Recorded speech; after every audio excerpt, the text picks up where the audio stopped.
Morrow and HarperAudio present A Talent for Murder, a novel by Peter Swanson. Performed by Sophie Amoss, Stephen Graybill, Saskia Maarleveld, Graham Halstead, Kathleen Early, and Keith Szarabajka.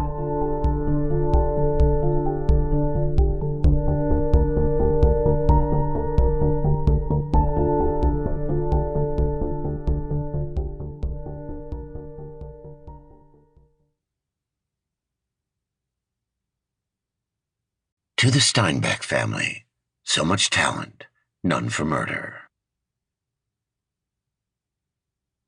Someone is dead, even the trees know it. Anne Sexton, Lament. Josie. Even though Josie Nixon had graduated from college and gotten married and knew how to hang curtains and had opened a retirement account, going to this conference still felt like the most grown-up thing she had ever done.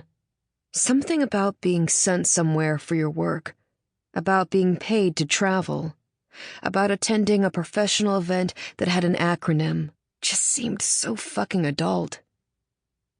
After checking in at the long table in the Student Union building of Shephog University, accidentally standing in the A through M line instead of the N through Z, Josie was given a cool tote bag with the AEC logo on it. It was white canvas, designed to look as though it were paint-splattered.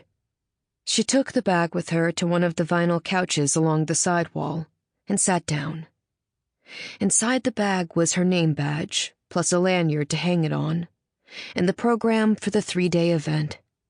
There was also a bottle of water, a bag of locally made potato chips, and a chocolate bar, also from a local company. She loved free stuff, and all her loot made her inexplicably happy.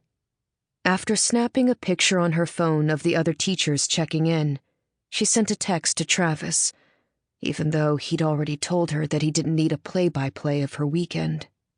He wanted her to feel independent, do whatever she wanted. But she did want him to know she'd arrived safe. She'd have felt that way if the roles were reversed.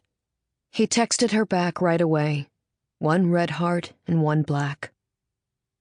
She studied the program, even though she'd already read it online, pre-picking the workshops and panels she hoped to attend. What was cool about the Art Educator Conference was that even though it had a pedagogical bent, many of the workshops were simply art instruction. She was most excited for collage, and for the puppet-making workshop. 2 teachers wandered over and asked if they could share the couch.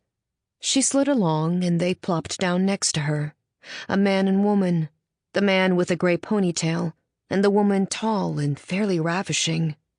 Together they looked at the program. They were clearly colleagues. They'd been to this conference before, and they were making lots of jokes about the content.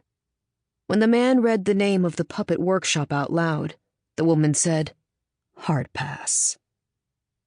When Brian, her supervisor, had told her that she'd been approved to attend this conference, she'd let him know it was going to be her first work trip. "Be prepared," he had said. "Teachers are the worst at conferences, like poorly behaved children. They do things they'd never let their own students do." Suddenly feeling awkward, Josie stood up from the couch and wandered through the student union. It seemed like the vast majority of attendees had come in pairs or small groups, and they were more conservatively dressed than she thought they'd be for art teachers. Lots of tucked-in shirts on the men and denim skirts on the women.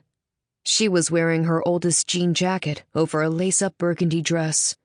She had on her oxblood lipstick and her black pendant necklace, and she suddenly felt a little bit out of place, like the new kid in school who wore the worst possible outfit on day 1. Telling herself it didn't matter, she made her way across the campus, its lawns yellow from the dry summer, to the dormitory where all the attendees were going to be staying. It was an ugly concrete building. Sample complete. Ready to continue?